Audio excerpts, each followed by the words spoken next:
So we'll go ahead and get started.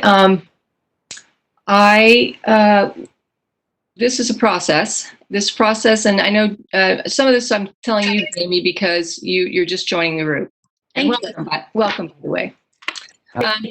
This process started a really, really long time ago, like probably last fall, and there was two different members of the board that were serving on this committee with me at that time. So we had Mary Sinclair and we had Deb Zila and myself. And at that point, it was not COVID yet. So we were doing a lot of this. We could do stuff in person meetings. So, and I'm telling you that because that was when it's in person and you can all be looking at the same document on your computer and all that kind of stuff. We didn't go to Google Docs because of that. I mean, we didn't really need to, right? So fast forward to now, it probably would have been a lot easier to use something like a Google Docs, to be able to edit and all that kind of stuff, which is how we did when we did our huge review of policies back in like 2014-ish, 2015.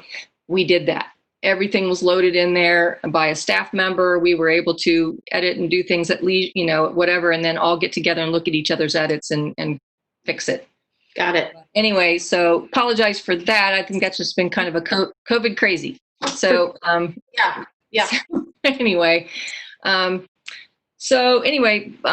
being said, this document was edited. I think then we had those two. Well, Mary went on to a different committee, but anyway, Deb left.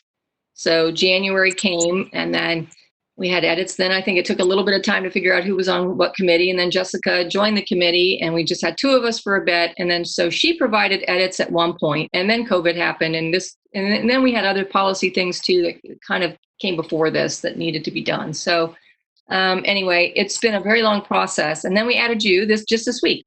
And so now we have two sets of edits. We have Jessica's edits. We have the original. Okay, I have 4 documents in front of me. I have the original. I have the edits that was done by the previous committee members. I have the one with Jessica's edits and the ones now with Jamie's edits. But luckily, Jessica was able to kind of meld that all together. And Dr. Fulton should be able to show this document up on the screen, and then we can work through it. Great. Now, we have a lot of work to do because there's lots more edits now. And I don't know about you all, but I know we have a meeting at 6 tonight. So, Terry, this is supposed to go till what? Well, I have scheduled to go to 4:30, but Dr. Fulton, what's your schedule? Yeah, I have a 5 o'clock meeting. Okay. Oh, 5 o'clock. Okay. Well, this was supposed to go, I think it was scheduled to go to 4:30. Let's really hold to that, or even 4:30, because I know we have a lot going on tonight, and I'm sure everybody does. And Sarah, quick clarification. Just in essence of trying to get it right rather than, rush through, like if we should need to do another meeting, if we should really, take a little bit longer, can we have another meeting to discuss the manual, or are we just trying to get this puppy done? What are your thoughts? Both. Yes, we could do another meeting. I think that the sentiment is to get this thing done, because it's been hanging on for a long time. However, and Mike, jump in here too, because we have a board retreat scheduled for July 22nd. And I think one of the major topics of that was communication, which is one of the major topics in this that has been edited pretty heavily. So, and it's like 4 or 5 pages of the back end of this document that might change, based on conversations that we have at that, or we could actually have this document kind of lead those conversations. I don't know.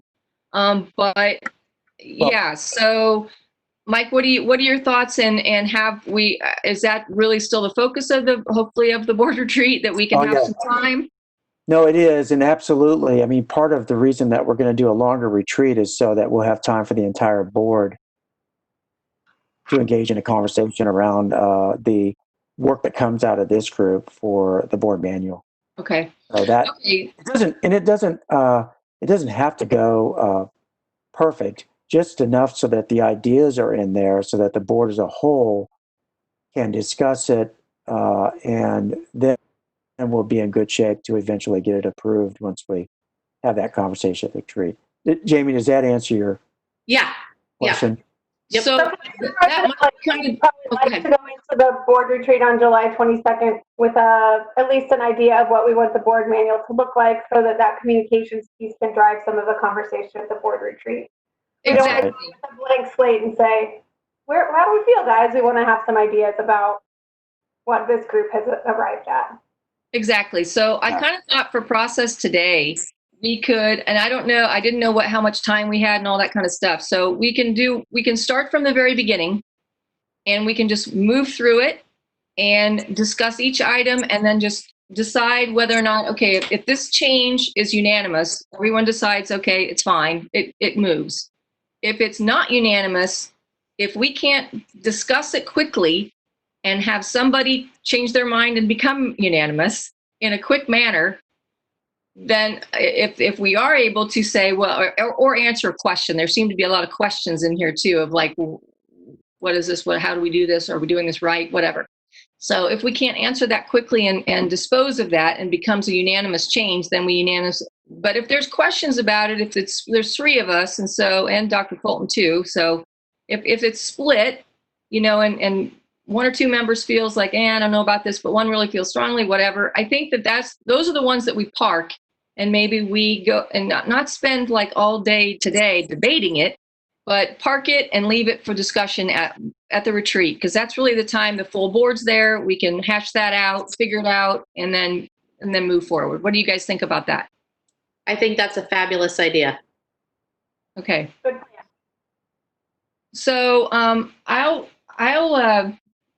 I guess kind of mark those as I go on my thing, and then Terry, we'll get together, and I don't know how we exactly do all this, because do you have this document, Terry?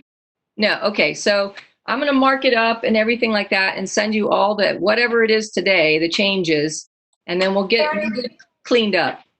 That I have, and then I can accept and reject changes as we go. Oh, well, that's true. Yeah. If you have yours up too, because it's going to be on the screen, Dr. Full, but you have yours up on the computer? I hope, but it's not allowing me to put it on my screen, unfortunately. Okay. Let me see if So you. I've got a problem. I've got it up here. I mean, I have it up on my computer. It's not letting me share. Let's see if we can make Sarah. Can you make Sarah a presenter? Oh, now listen, I've got two computers. See, no, this is the issue. I've got one computer. This is my computer showing. You can see me. I'm really not this technically challenged, but no, you got it down, Sarah. Make more sense if Jessica shared her screen, since she's going to be providing, since she has the Google Docs on her computer. I don't know. That'd be fine. So we can watch changes as they go. Is that okay? Jessica, are you able to share it? I'm sure not.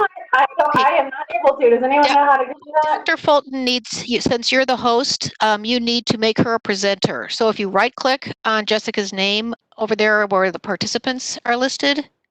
Okay, well, let me do something here. Okay, hold on. Just a second before we do that. Yeah, it is. All right, I will do that with Jessica, because it is not letting me share. Okay, so you are the presenter, Jessica. Let's see if that works. Exciting. Okay. Yeah. Did that button? Oh, there you go. Very good. Okay, good. All right. Success. All right, that works. Can I note before we dive into this document that I, just for context, took the version that I made changes to was the version that Mary and others on the policy committee had adjusted last year. And then I took Jamie's new edits and added them into this document. So it now incorporates feedback from multiple people, but because of the way Microsoft handled it, they all appear to be changes from me, many of them. But they're kind of, so there's a little anonymity to who these changes are from, and I think that's just fine. And I did try to go through and blanket accept any of them that were formatting changes or like adding bullets, kind of things that I didn't think were worth us spending any of our time on together as a committee. Okay. Then I'll try to mark too ones that I think that maybe need to be discussed further. Just so we have a list of those, maybe. I don't know. I'm trying to get a piece of paper here. Okay. All right. So I'm assuming that we don't need to discuss now, and are you guys okay just starting at this first? Because the problem is if we don't get through it, I mean, there's like 11 or 12 pages before the whole communications issue. No, So- I think we start from the top. Okay, all right. Okay, so we don't need to go through any of this because we'll make that match whatever we come up with. So yeah, don't you guys think? Yep. Okay, so the very first paragraph has a few edits in it, and it's basically just the introduction. And these were done by who? I did okay, yeah, that was me. So the first number 5, where it says evaluating superintendent's performance and accomplishing district's goals.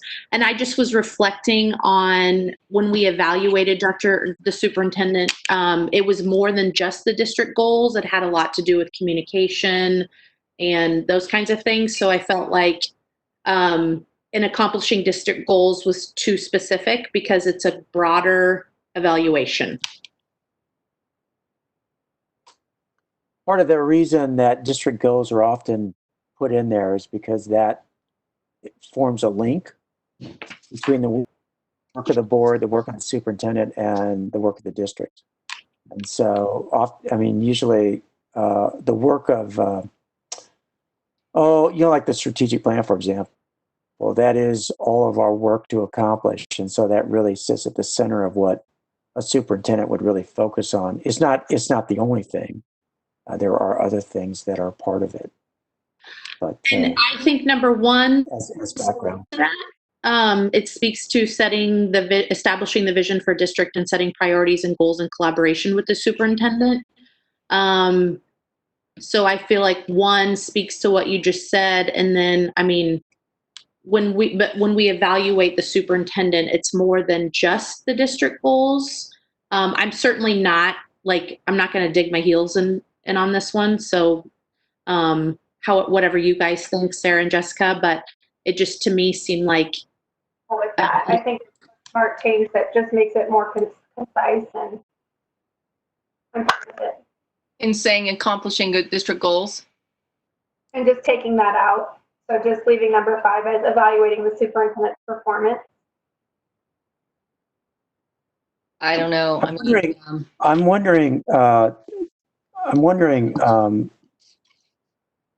if perhaps something like performance including accomplishing district goals. okay, yeah, Because the district goals are really, that's Maybe- what drives the whole thing. that's Right. great. Maybe we could say including but not limited to or something. Would that be okay, Dr. Fulton? Are you comfortable with that? Yeah. Yeah, or just even including, because, performance, usually these performance evaluations they're always inclusive of the district goals, but they include more specific. It might be management related, for example. Those kinds of things. Is that good for folks? Yes, that's fine. Good compromise. Yeah. And then why the help instead of, because we've had establishing, approving, hiring, evaluating, why do we go to help then? Not helping. It just read, we can change it back to helping. It just, to me, it read more, a little easier with help versus helping, but you're right. In terms of consistency, helping. Yeah. And then I just added that I was going through NSBA. I got this awesome source book, Becoming a Better Board Member. And I was kind of going through that and comparing it with our goals. And I did it is a little bit more specific, but I did like that it kind of clarified that, helping build support for public education. What does that mean? I did like NSBA's kind of take on that by acting as ambassadors and advocates for district interests. But I like that change too. I'm okay with it. I think I would get rid of the source NSBA, obviously, but then what do you think on qualifying that like that? Is that okay? and Sarah, I only put the NSBA just to trigger my memory, where. For us? So, Dr. Fulton, you okay with that one? Sure. Yeah, okay. All right, so good. Go on. Okay, so now we have Board of Education. And so it looks like the first edit is just adding the word for to be for, so it's consistent with maybe what was done but down below. I don't know. Yeah, that's all of the numbers have the 4 in parentheses except for that one. So that's why I just wrote that one out. Okay, Okay. and that next edit was made by the original group because that's in blue or whatever, different colors. So I think that's something that we discussed a long time ago. Is everybody okay with that one? Are we discussing those? If we've already made those and everybody's seen those, we're all okay with them or what? I don't know which ones are old or new, I guess, so it'd be useful to talk through all of them. I have no issue with it.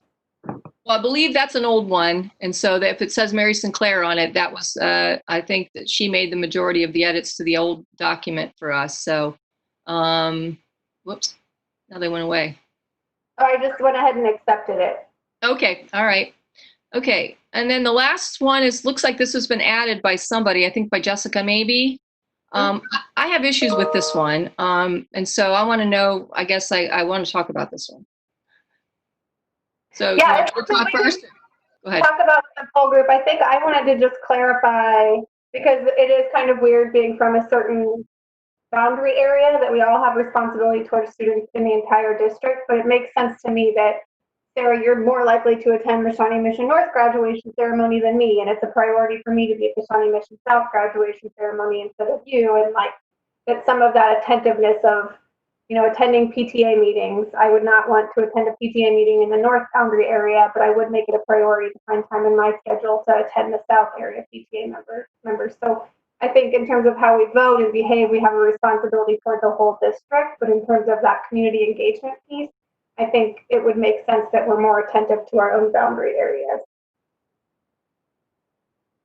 I guess I have issue with it because once we're elected, and we're elected from our areas basically to make it even for the high schools, right? The high school attendance areas. But once we are elected to the board, we're really there for all students, and we really shouldn't have pay particular attention, I guess, to, I don't know. I just have a problem with it because I think that this is an issue.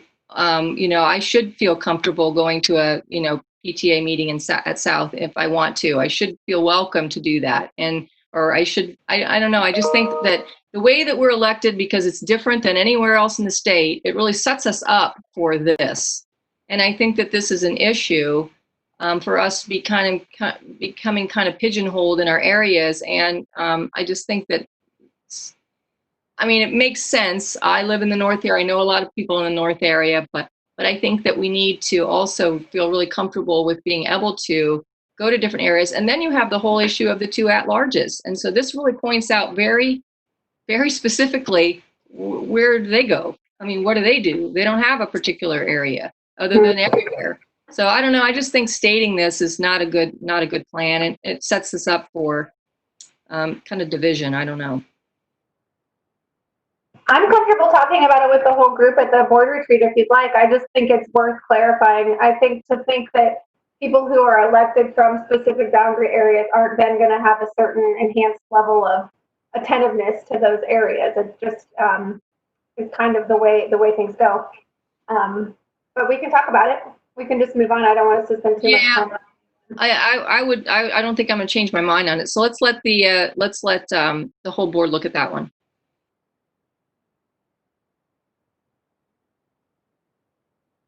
Okay, so then these have been added, I think, by Jamie today or yesterday or whenever. Okay, so go ahead. Yeah, I mean, I just, you know, I like having this in writing because I think it just sets the expectation that it's important for board members to have some familiarity with the cabinet and senior district level administrators. And I also respect the fact that the superintendent, whoever that might be, hopefully Dr. Fulton for a long time, wants to be a part of that.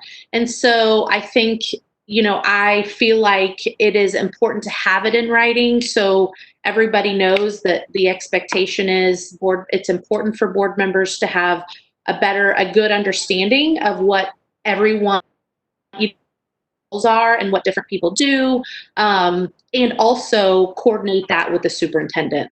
Right. And this has been our practice for Mike. I mean, since you've been here, and then, I mean, I had orientations Many with years. different cabinet members as well. So I think this has been our practice. So anyone have any problems with it? I don't have any problems with it.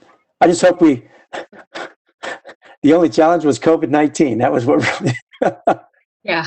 And derailed us some this year. So normally we could get them in. totally. And I'm Dr. Fulton, and this isn't specifically related to you. I'm just thinking if at some point As a general another principle. superintendent comes in and is very like guarded and protected of their people, his or her people, I would like for there to be a specific board policy that says, hey, this is the expectation.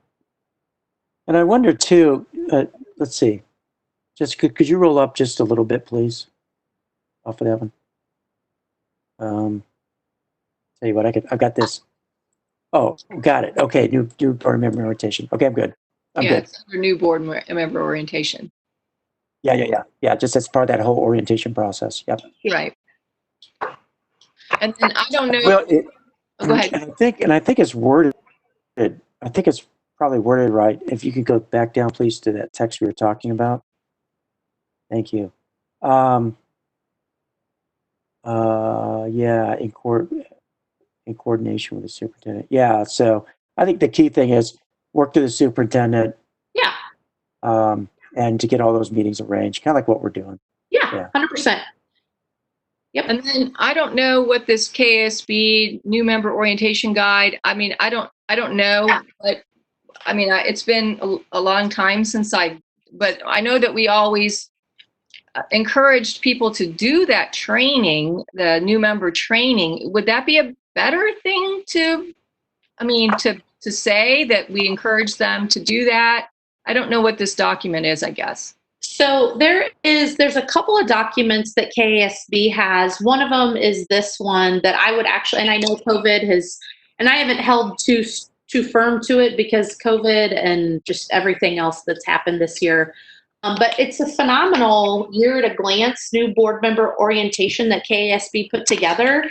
And I mean, it just really sets the table and timelines of what new board members, and it's just on their website, of what new board members should be doing, every 3 months or so to familiarize themselves with, how to be a better board member. And again, I'm just kind of thinking like, maybe not necessarily, like I have been very proactive in trying to, educate myself and, do whatever I need to do to, get up to speed. And I know Jessica has done the same, but I'm just thinking ahead, if there is a board member that, maybe there are concerns that we could cite like this, that, specifically say, hey, Joe Schmo, have you been following the new board member guidelines from KASB? Because I think it's important not only for them to get the orientation from Shawnee Mission, but I also think it's important for board members to get a more global sort of statewide perspective from KASB. And I found this document to be incredibly helpful. And so I think it would be beneficial for other new board members as well. I mean, what do you think about making it more general and not just pointing to the specific document, but just encourage to access KASB new board member orientation materials so that if that publication's out of date or there's other things. Yep. I think a more general thing too, because I think some people might have issue with, I've never seen this. I haven't been through a new boardsmanship thing for a long time, and I've never seen this document. I don't know what's in it. So making it more general to me, and then maybe, I don't know, does it say anywhere anything about encouraging that they go to the new member, that training, that they make every attempt to go to that training, because it is good training. And I'm sure they would get that manual at that training. Yeah, I mean, it just, it says register for KASB Foundations of Boardmanship Training for new board members. Yeah. So yeah, that's prior to the first board meeting. And I can send this over to you guys. It really is a phenomenal checklist that I've kind of. Okay, so, well, Do we want to add anything in there about accessing that training or attending that training as part I of? brought in this sentence, Sarah, so it says, and I'll highlight it here, new board members are encouraged to access KASB new board member orientation materials and training. There we go. Okay, good enough. Yeah. I like it. We typically would have where sometime in probably June-ish, we would meet and, as a board at the retreat, we could even do this and adopt actual goals. Now, we do have a strategic plan that has lots of goals in it as well, but we would always adopt some annual goals as a board. So we haven't done that for a bit. So Do you think? Sorry, go ahead. Oh no, go ahead, Dr. Fulton. That's definitely one that would be good to discuss at the retreat, because what Okay. I've seen sometimes is that you'll have boards that they'll have their board goals and then they'll have strategic planning goals. And so then when you're a superintendent, it's like, well, which goals am I supposed to accomplish? Right. And it gets really, so you end up trying to work in two different directions. And that's where that strategic plan, if that becomes the focal point, then you may have some more specific job related goals that go with that. But it's a good retreat discussion, honestly. yeah, It's so I think how you frame it and word it. I think we should keep this in there because it is something that we should be doing. I think Yep. it's sort of gotten lost because we've been pretty busy. So, yeah. And I'm thinking maybe if we put like a month, like every July, or like right after new board president, or maybe we, instead of putting a month, like after new board president has been named, adopt annual board goals or something. That way it's kind of like people know when to expect that, oh, hey, we need to make this happen. You know what I mean? I don't know. Just a suggestion. It used to be simple because of the timing was all synced, and now the timing's kind of wonky. And so that's probably part of the reason why it's sort of gotten forgotten or whatever, that we haven't. So, I don't know. I don't know if we want to pinpoint it, or I know maybe that's something that we can talk about when we talk about this at the retreat. I think that's a great idea. Yeah. And I just had the same question about approving the superintendent's annual goals too. I know that Dr. Fulton, is very wedded, which I am as well, to the strategic plan. So I just needed clarification. Are the annual goals of Dr. Fulton, is that also the strategic plan, or do you have separate goals? Or I guess I just needed that flushed out a little bit. Good question. Well, right now, it's to answer that question, it really is framed around the strategic plan and then certain categorical indicators that would relate more to leadership behaviors, those kinds of things. So how that fits into the goals is probably the question, really, I guess. Mm-hmm. And that would be the problem with this document is it can speak broadly. I think it's almost like one of those things you almost have to get into executive session and talk about it. It starts to get into the specific evaluation. So, Right. Well, yeah, and I guess it could be framed different ways. I don't know that I need any additional clarification on that in writing. I just was personally wondering. So I hear what you're saying. Yeah. Keep it broad. I get that. But I just, as I was reading it, I'm like, what does this mean? So I think just that explanation is sufficient for me, if it's sufficient for Does that help? Yeah. Sarah and Jessica. Yeah. Can we And read the timing on that is interesting, and it is good to have kind of a standard time from one point in time to the next year, right? That is something we could kick around. Yeah, great. Have to think about that a bit as far as the best timing for it, but Is this worth keeping in here for discussion at the board retreat about sort of when does that identification of annual goals happen? How does it track Sure. with the evaluation? Okay. yeah, absolutely. Okay, then the next one is, I think this was Jamie too. If strategic plan is established, hold superintendent accountable. I think this was actually all it said before was administration regularly reports on progress periodically, I think. Yep. So Dr. Fulton, what do you think about that? Would you rather it be read one way or the other? Well, when I think about accountability, I mean, my job is to work with the big picture of making sure that the strategic plan is implemented. And that's happening as a board if I regularly bring reports to you.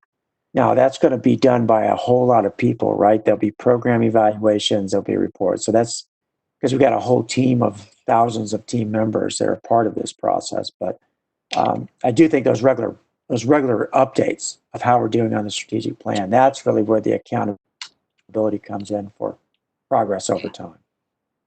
So I think I actually like the way it was worded before. It's broad, but because I don't like if strategic plan. I mean, we've always had a strategic plan. Or once, it could be once. My only thought was, can you move your cursor, Jessica? Sorry. The board assists in development of an multi-year strategic plan. Well, that's already been done. Like, it's a 5-year plan. I came in right after year 1. And so essentially it's done. The community has set that. So why I just felt like it needed a little bit more clarification around it. But again, I'm not. Yeah, it may go back to so talk a little bit about the accountability piece. When you think about the accountability, what is it that in your mind what would accountability look like as a board? Yeah, I just making sure that it's being carried through, is essentially all. And again, I'm not thinking about this necessarily for you, Dr. Fulton, because I know how committed you are to it. I'm just thinking, like, let's say, God forbid, we should have another superintendent next year, for example. And that superintendent is not as married to this strategic plan as you are. I want to make sure that, if we should have another superintendent during this 5-year plan, that the superintendent knows that he or she has to be held accountable to it. You know what I mean? Does that make sense? Yeah, it does. And so maybe part of this is it's just in development, and then the superintendent is accountable for regularly updating the board regarding progress on the strategic plan. I get your point, because really the strategic plan should not be dependent on any one of us. Exactly. It should be independent of us. Yeah. I remember when you kicked it off and you said, if I should walk out of this building, it should be something that is able to be a document that's living. So I wanted to honor that. Yeah. I think that's important to get those updates as a board on the progress on the plan. That matters. I just offered some new language here. What do you guys think? I tried to keep it a little less, I just said the board will receive regular updates regarding progress toward the strategic plan and hold the superintendent accountable for its implementation. Yeah, the one thing on the wording of hold the superintendent accountable, I don't have any problems with accountability. Yeah. We could put in there, the superintendent is responsible for the implementation of the strategic plan and will regularly update the board on its progress. I don't know, something like that.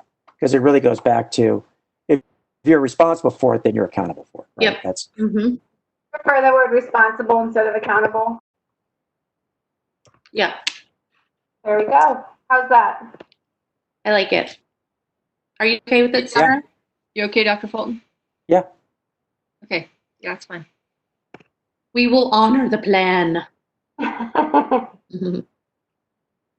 Okay, let's go down and then together.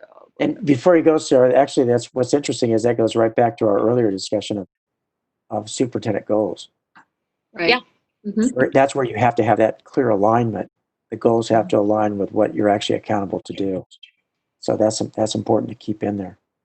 Mm-hmm. I like including I feel like, because like going back to that, I just don't want another superintendent to say, well, I'm only responsible for this, like the goals, when actually your evaluation is over 10 things, not just. So that was my thought. Right. Moving. Okay, so you just had a question about this. How is new board policy introduced? I actually think that it's addressed later on in the document, but are you just asking this question, Jamie? You don't know, or are you? Yeah, I don't know. Like if we wanted to bring a new policy. Well, it states it later in the document that anybody can give anything to the committee for recommendation. Okay. You know, typically we have our policy committee. Typically, things are brought to us by the administration to look at. Well, we just looked at new policy this last meeting, right? So that's typically how it's done. But any board member, I think it states later, can give anything to the committee for review. And I think it was vague later on in the document, and so and I'm just relying on memory, reading it, a couple days ago or whenever it was. So maybe we just tighten that up a little bit and make sure it says policy. But thank you for clarifying that. I appreciate it. And the board, assistant development, that is the board, us as a committee, but also the whole board. I mean, everybody weighs in on everything. So, yeah. Yeah, I would just agree with Jamie that it's a little less clear to me. Maybe I would need to really look at the language later, because just as an example, if there was a board policy I wanted us to consider, could I just bring it here and say, can we do a policy on mascots, or can we do whatever the policy might be, or would I need to go to Rachel first, or would I go to Dr. Fulton first? Like, process-wise, I think, how does it work, Yeah, I think that's a good good discussion I agree. That's a good discussion for the board as a whole. It's for us to just kick that whole thing around. I mean, because I think Great. Sarah's right. Typically, because a lot of policy is, as you know, it comes from KASB model policy. It's pretty procedural, standard. Okay, great. Compliance Thank stuff, you. so. I appreciate it. And Sarah, keep in mind, Jessica and I are still the newbies here, so No, I know. Yeah. I'm so glad that you're a part of this, because you can provide a lot more depth to this than. Yeah, no worries. She knows we're newbies. It's obvious. Okay, and I think that this was added. This was If I can added add, from us, like or the former committee. So we just added the legislative platform on there. Okay, so keep going down there, and then we've added. Dr. Fulton, did you want to say something? oh no, I was going to say the one thing about policy development is concept to actual writing of the document definitely involves. It would definitely involve me. It would often involve the attorneys looking at it. The concept is one thing. The actual development of the policy is usually done administratively and then reviewed by the board so they can. Does that make sense? Yeah, I would agree with that. So someone just sending an email saying, "Hey, discuss a policy about blah blah blah." I mean, and without vetting it through, I think Dr. Fulton first, and then having it actually go through the channels that typically anything that the administration brings to us. I think that would be probably the way to do it. But anybody can suggest anything. But I think going through those channels probably is the best thing. So it then comes to us from the administration, because they actually are the ones that have to, recommend it to us. Perhaps we could make that a little more clear, as the document. I don't want individual board members off finding their own policy and bringing it to the committee for consideration. Yeah. We want to go through. Right, the proper channels, yes. Right. Right. Okay, so I think that was that service needed on various task force committee. That was done by the change that was just added. Before first time, and then someone's added all pertain professional and courteous behavior throughout all meetings and demonstrate. So I don't have a problem with that. Sure. All. Great. The question here: attend district events when possible. I think that this is really pertaining to the things that Terry keeps track of, because of our issue with having more than a quorum at a meeting or a quorum at an event, that she has to notice it.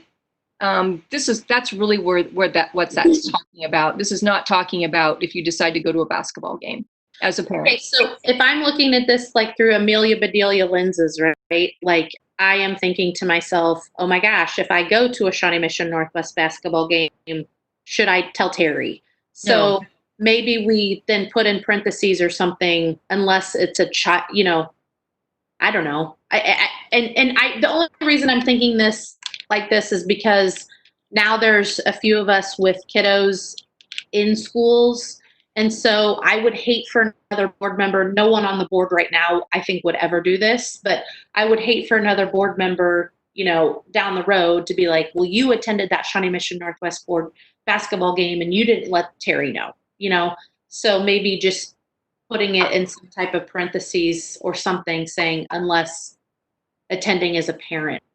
I don't know. What do you guys think? If you're attending as an official capacity as your board, I mean, when you go to a Shawnee Mission Northwest basketball game, you're not going to be a board member. You're going to be a parent. So maybe we put that in. If you go to a PTA meeting, you're just going as a parent, not as a board member. Now, if they've invited you to the PTA meeting to talk and you're a board member, that's the issue, and that's one of the issues. So, I mean, I think that's where it's a little bit of a gray area, but most of this is maybe. Go ahead. Maybe attend an event in your official capacity as a board member. Yep. Something like that.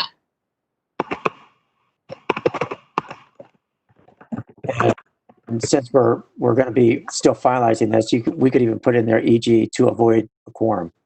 Yeah. Just as a notation. Yep. There might be better language we can develop later, but that's the intent. Yep. Do you want me to just accept this and resolve it? I'm sorry, could you repeat that? Is this one we want to talk about at the board retreat, or should I just mark this as a resolved question? I think just resolve it. Could I just make one suggestion? My title isn't board president clerk. It's just board clerk. You might want to take president out of there. Yep. Just okay. Thanks, Terry. Okay, good. Okay, so down and then individual cannot direct. Okay, so that's already been done. That's okay with everyone, or evaluate, email. Okay, this one, study agenda materials in advance of board meetings, and instead of email, I think just contact, because you don't want to pigeonhole everyone into having to email. You could actually pick up the phone and call someone. Yep. Yeah. And we might want to lowercase superintendent and board president to be consistent with the other pieces in the document. Jamie, that was you who did that throughout. I might have lost some of those changes because there were a lot of them. So I'll check that we're all better. Maybe Rachel's team can. And then have we gotten rid of follow established procedures to obtain additional information? It's just contact superintendent and board president to obtain addition. Is that okay, Dr. Fulton, with you? Get rid of that? Yeah. Okay. Okay. The next one this was an old edit. Or title, we added that. Okay, this one, and then, okay, so we're at the respect and support. I have issues with this one.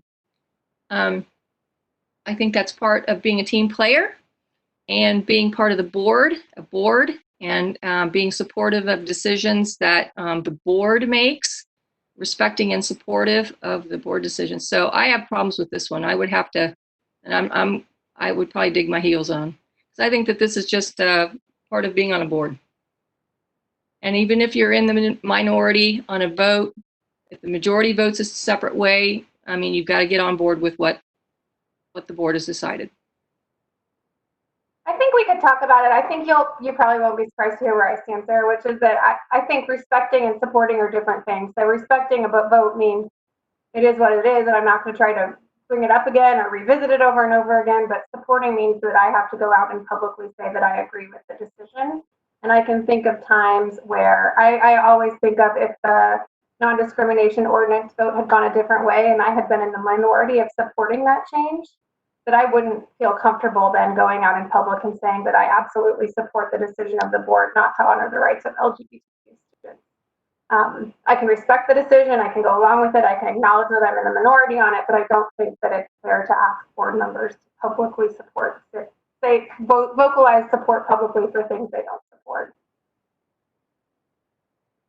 When you look at it like in that perspective, Jessica, I would agree. And initially I was kind of thinking along Sarah's lines, like, yeah, I do think, but when you do look at it as in something in that kind of a context, which could easily happen at some point, I hear what you're saying. So I would agree. Instead of support, I just think support conveys to me that you're going to then go out in public and say, I support that decision. Like it was the right call. Mm-hmm. Honor, I don't know if that is different. To me, respect is sufficient, but I'm happy to discuss it with the broader group. It might be good for the entire group to discuss. Yes, I think so That's too. a tricky one. Well, yeah, it'd be good for the whole group to discuss. Okay. All right. So then this next, I'm sorry, go ahead, Sarah. I said we'll just keep moving. Okay, so now we've added the word media before spokesperson for the board, and the superintendent or superintendent's designee is a spokesperson for the district. So this is basically drawing a line in the sand between the board president is no longer the spokesperson for the board, is the media spokesperson, correct? Well, I guess I was a little bit confused on this, or so it is of my opinion that I am held accountable to my constituents in my area. And so I want to be a spokesperson for, for me when I don't know, this is an interesting one because I want to be a spokesperson for myself, and I want to post, go Shawnee Mission. We just had a perfect ACT score. So I feel like it may be infringing on my rights to my First Amendment rights, that we're giving the board president that power to be the spokesperson. And so I do agree that the board president should be the media spokesperson, but I disagree that the board president should be the spokesperson for the board, because I feel like that's infringing on my personal rights to have a voice. Does that make sense? You hear what I'm saying? Well, I think that you're making a delineation that this doesn't speak to. I think, I don't know. I think that, I mean, no one's going to say that you can't say go Shawnee Mission Northwest, or whatever.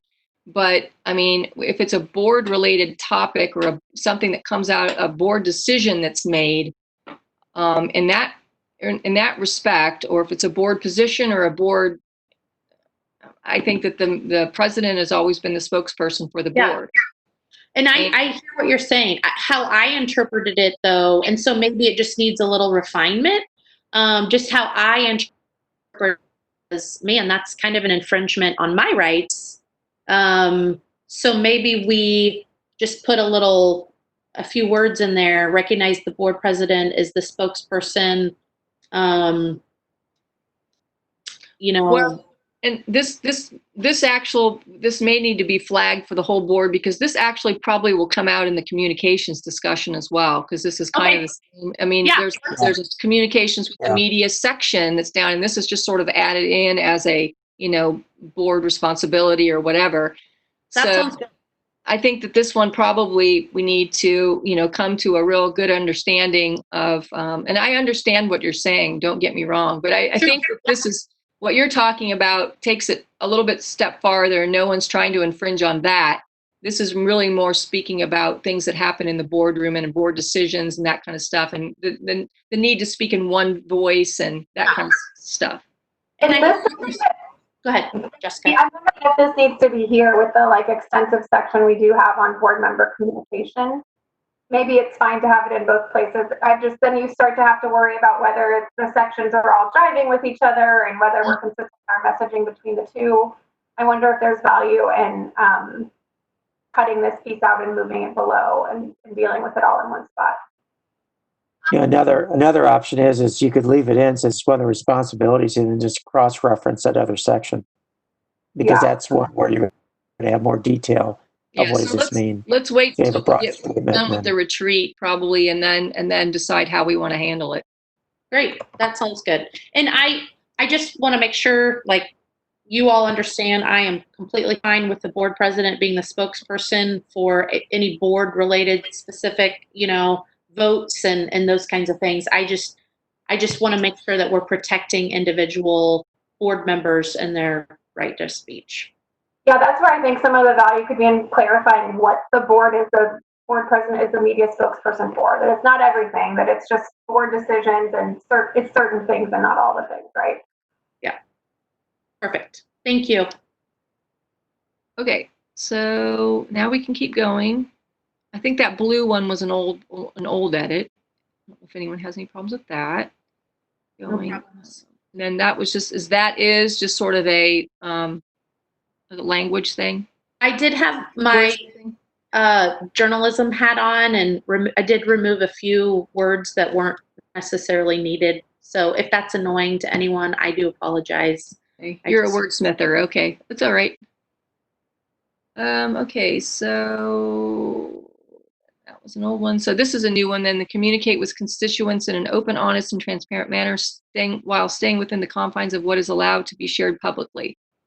So I added that because I feel like it's a value of our community to be open, honest, and transparent. And so because I know that's such an important value for our community, I felt like it was worth putting in the manual.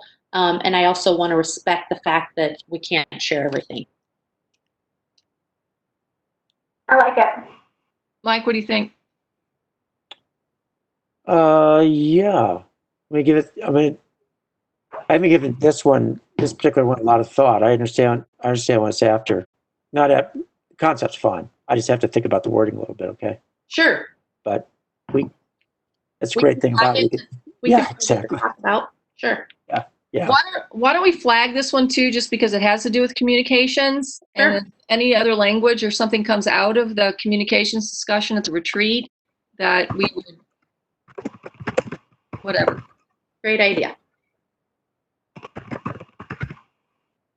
How's our time doing? Well, it's 3:54, so I think we're going to 4:30 if that's okay with everyone. I think we have the space till 4:30. Is that okay? Will everyone be okay if we go to 4:30? Yep. So even longer. I don't have any obligations till our exec session. All right, we'll keep going. So because we're doing well, I think. Okay, so that one looks all okay. And then somebody has struck through monthly board meetings, and we've just put board meetings. I didn't know. I'm sorry. Oh, that's fine with me. Doesn't need to say monthly because we go on to explain the That's schedule. fine. Yeah, public. And they took out settings because with COVID, we're not really in a public setting. It's just conducted in public. That's fine. And so I think basically, and then we made the edits. Jessica added the language at the bottom. It says the first meeting of each month is intended to follow a workshop format wherein the board members will hear items for initial discussion and not a formal vote. The second board meeting of each month will include action. The only thing I had about is, Mike, will we ever have presentations on just stuff that maybe there's not really a formal action vote on at a workshop? And so I didn't know whether we need to qualify and maybe say might include action on the discussion items instead of a will, because we might get a May. report. Yeah, May or whether. May will work, yes. Yeah, no, absolutely we will.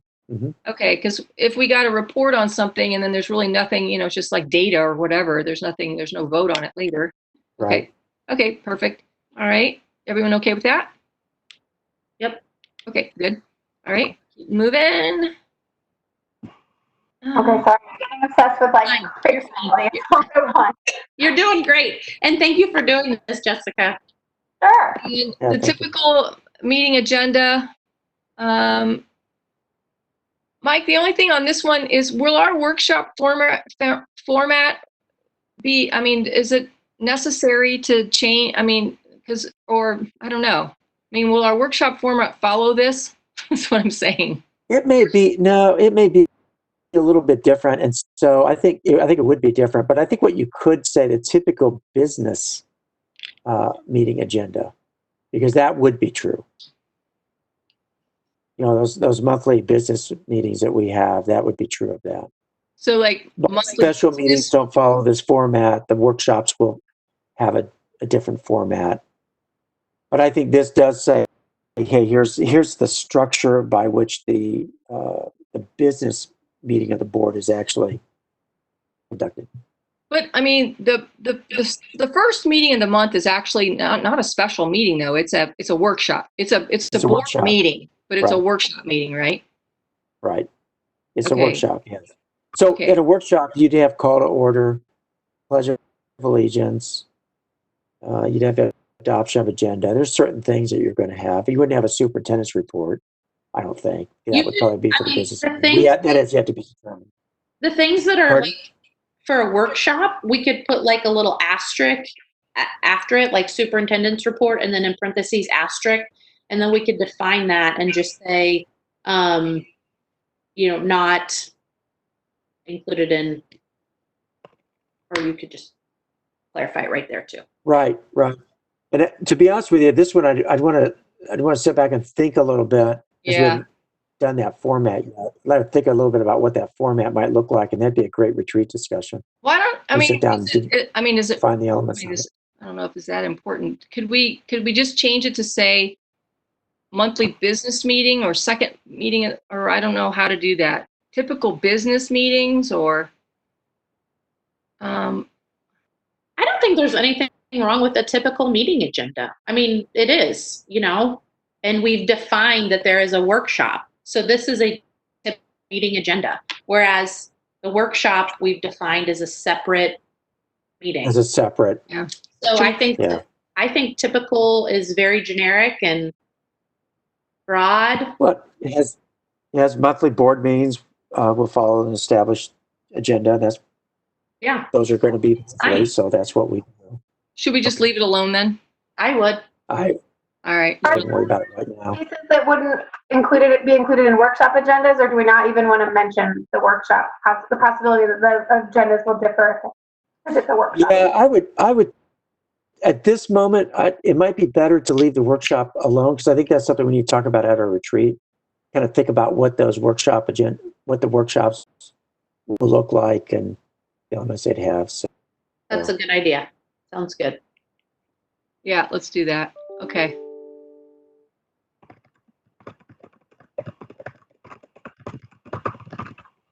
We're getting a real list for the retreat, aren't we? I was about to say, how much time do we have for that board retreat? well, we got a lot of time. We got a lot of time carved out, so I think Good. we'll be good. You're gonna need it. Okay, keep going. So action items, questions concerning. Okay. This should happen. Oopsie. Oh, I just, to me, again, if this is annoying, I apologize. I just cleaned up. The sentence just got really long. It was like too many words. So I just cleaned up that sentence. Okay, so it's really nothing that you've changed anything I or did not added change anything. anything. I just Okay, cleaned so up. fine. Okay. Oh, and yeah, okay. Well, and typically, I mean, literally sometimes if someone does have a conflict of interest, they literally don't have to state it. They have in the past, but sometimes you just get up and leave. I mean, and then you don't have to state it publicly that you have a conflict of interest. You can. We've had it done before, but you can also just get up and leave. But it's okay. It's all right the way it is. Yep.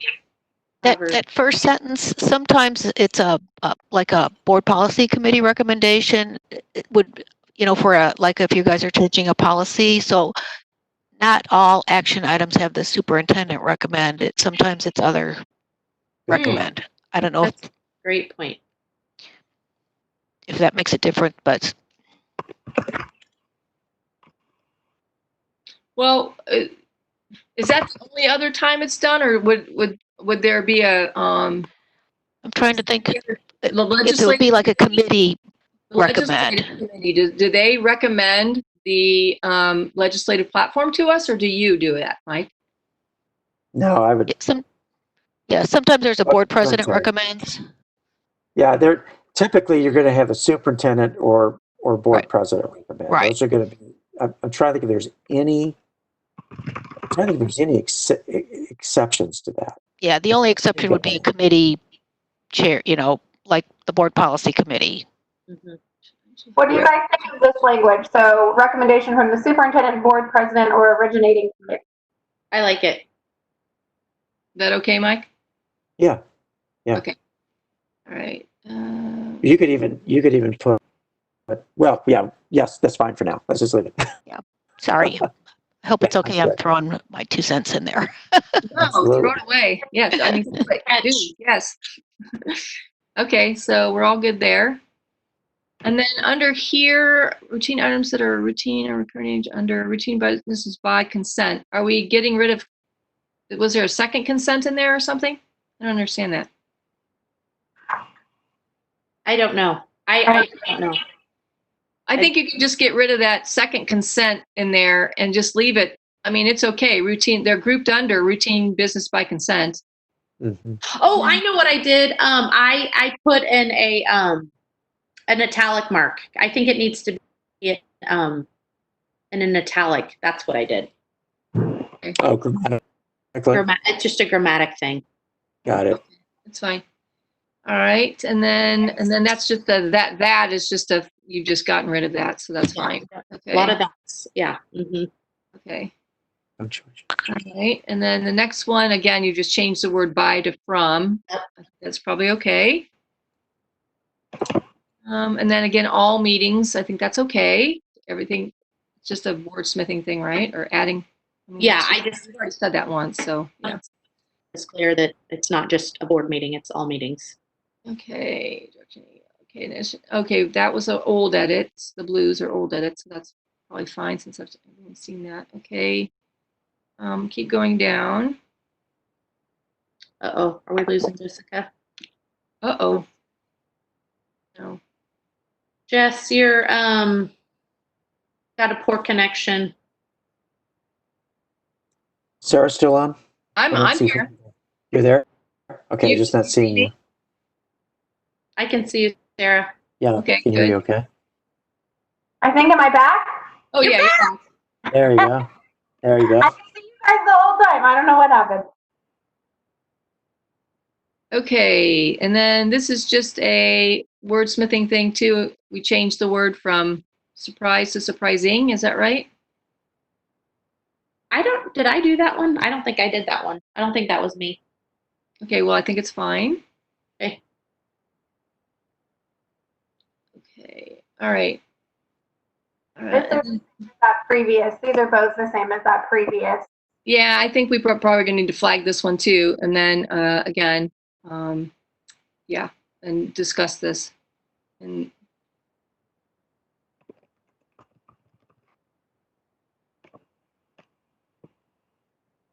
This is fine, taking out the word monthly. yes, don't you guys think that's fine? Yes, we've already done that once. Okay, so, and then this is basically just smithing a little bit. Yep. Looks like to me, not changing really the meaning of anything. Correct. We have actually, though, I don't know if I would take out the usually limited to 3 minutes. We have actually, when we've had really large groups, given them a 2-minute. So Okay. I think I would actually leave that maybe potentially. That's usually what happens, but not in a. I remember actually I went to speak at a big board meeting one time, and I had my 3-minute speech all ready to go, and they said 2 minutes. So I was busily cutting things quickly. Sounds good. Yeah. I just was worried about the overage because I know that was Heather had mentioned that at a meeting. Oh, yeah. So that's why I wanted to make sure we were. Yeah, and I mean, she Very good. stated it very publicly that she doesn't want to treat anybody differently. So I imagine she decided that we had a huge group or something, and they wanted to hold them they would all be held to 2 minutes. Yeah. Right. Exactly. Yeah. But I think usually is pretty generic, so leaving it is great. And then his or her, or designee, whatever. Yeah. Just take it out. Yeah. Yeah, designee works. Mm-hmm. Yeah. And then again, we've got special board meetings, settings you've taken out, intention, and they can watch meetings. Okay, because that's kind of taking into consideration Yeah, just the last COVID. few months here. And I guess you could watch a meeting in person too, right? Yeah. Yep. Okay, and then Just clean up the last sentence. any of this verbiage at the bottom, and maybe Terry can even answer that, whether that needs to be there for sure, because I know that whatever stated in the notice is what the meeting has to be about. You can't add anything to the agenda. Correct, Mike? You can only. That's right. If it's a special meeting, you can only talk about what's on the agenda. Yeah. Well, and I'm not married to this. The only reason I put that is because it's under the special board meeting heading. But if we feel better leaving it in, totally fine. No big deal. I would leave it in. Totally fine. Sounds good. I would too. There's because part of that's the law around it. Yeah, could be. Sounds good. Okay, keep going then down. We're moving through, aren't we? Mm-hmm. Okay, executive sessions then. Okay. All right, so that you've just added a hyphen in there, non-elected. Correct. Okay, yeah, that's fine. And then, okay, and somebody had a question about that. The board is required to have an open session prior to and after an executive session. We typically do this. That's, when we have to say, oh, 4 of us have to go out and do this and whatnot. Now, COVID has caused us an issue with this because of the fact that if we're in an executive session, you'd have to have a separate whole meeting, like a thing to go into and then come out of. So I think that that's part of the problem, maybe that your state or the confusion there. Mike, what's your take on that? Let's remand that to the retreat because I'm going to do a little bit of research on that one. Okay.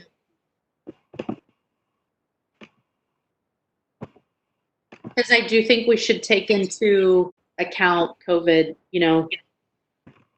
and what that Yeah. means. We need to make sure our processes are correct. Yep. And Right. although, our processes typically have been, but this was like a special time. So, For sure. yeah. Okay. So good. Let's do that. Okay. And then this is annual organization meeting. A lot of this work was done prior, it looks like, and maybe Jamie has just done a little bit of wordsmithing to it, right? Yeah. I did not change any context or. I'm going to accept all of these and then let's give them this paragraph a read through and make sure. Okay.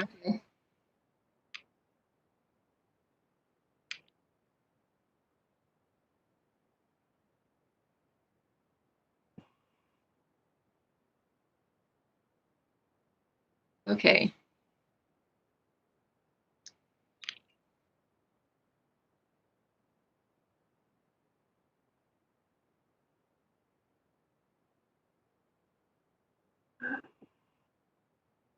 Yes. Okay. Looks good to me.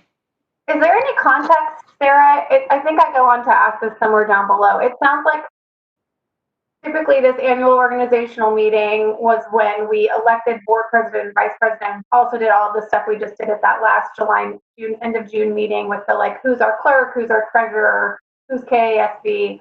And now we're moving to have them in different times of the year. The elections are at a separate time than all the rest. Right. Correct. So So it's just for president and vice president, not for KASB and not for SMEF and not for Shawnee Christian Education Foundation, not for everything, right? correct. Yes. So, and actually this isn't quite correct though, because SMSD has opted to stay with the beginning of the first meeting in July. That's not right. They allowed us to move at any time. And so we opted, remember, Dr. Fulton, we opted to do it in June, at one of the Right. meetings in June, That's right. the organizational meeting. And that's actually what we did this year. So I just think you have to say, just has opted to, choose the June meeting or something, a June meeting in June. In June. Yeah. I wouldn't That's what you tie it say, into any particular meeting, just in June. Yeah. So I think we wanted to get it done before the actual first, July 1 started. And also sometimes, just like this year, I mean, our annual organizational meeting wouldn't have been until late July, had we have only had one meeting in July. So anyway, but yes, so when the legislature moved, or they moved the elections, it caused this big problem with the elections of our board leadership, because you could potentially have problems with, like we did, a board president that was sitting board president that was not reelected, or maybe chose not to be reelected, but then was, then we didn't have a board president then for the rest of the 6 months until the next July, when we were supposed to elect a new officers. So that's why they gave that flexibility then, and but we decided to go ahead and do the regular organizational stuff, the stuff that's this kind of stuff that we did this year in June, but hold elections though every January. So, and that was to include all of the new board members that come on board, because we didn't want, we could have kept it in July, but we wanted to make sure that new board members had the option to vote or elected in November. So, and then this discussion, I think somebody had a question about the discussion. I think the discussion probably happened prior to you all being on the board, but I think that was your first meeting on the board, right? Yep. Yeah. New board, but discussion of it happened prior to it, and we decided to do it in January. But actually, you could technically do it anytime. I think they gave you that flexibility. But so that's why the Shawnee Mission Board has chosen to elect these officers at the first meeting in January. Well, it was happened at a meeting sometime between November and December, I think, probably of last year. Okay, thank you. That was good historical context. I wasn't sure. Yeah. Is this new? This is old, it looks like, because it's in blue. Keep this, the current statute. Okay. Oh, yeah. Okay, yeah. All righty. And I think that's just that next edit on board officers. That's not correct anymore. It used to be the VP always served at the Shawnee Mission Education Foundation, and I think that we don't do that anymore, correct? That's correct. Yeah. Okay, we are working. What time is it? 4:40. We have 15 minutes, guys. I'll resolve it. Okay. I think that these are all old changes too. So.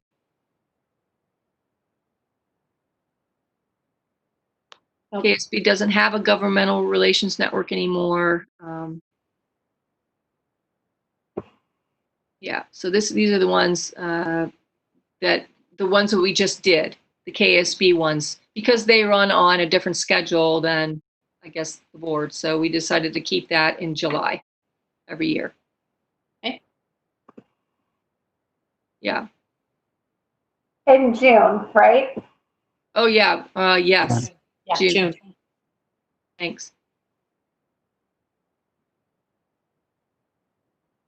And then reappointments, just like we did this year, because I think that would still be true.